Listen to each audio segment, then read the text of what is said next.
Ces images ont plus de 20 ans, elles sont floues, granuleuses, presque anodines, mais elles nous ramènent au 11 février 2005, à Lismore en Australie. Et elles montrent les dernières heures connues de Simone Strobel, 25 ans, institutrice allemande en voyage avec son petit ami Tobias Söckfuel, un ami et la sœur de Tobias.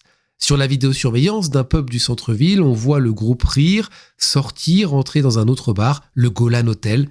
Et à 22h56, une caméra capture Simone. Elle porte un haut noir, une jupe rouge, elle a un pantalon blanc. À côté d'elle, il y a les 3 autres personnes.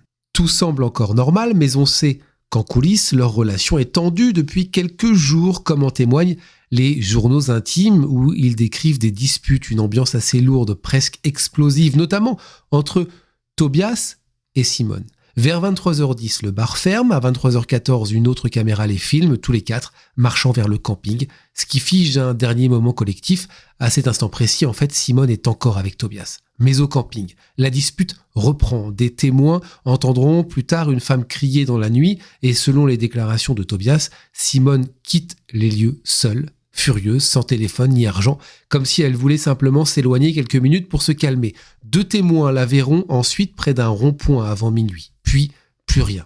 6 jours plus tard, à quelques dizaines de mètres du camping, le corps de Simone est retrouvé nu, dissimulé sous des feuilles de palmier, et très vite, les soupçons se tournent vers son petit ami Tobias. C'est le dernier à l'avoir vue vivante, auteur de déclarations contradictoires sur sa tenue et sur le déroulé exact de la soirée, il n'est pas précis.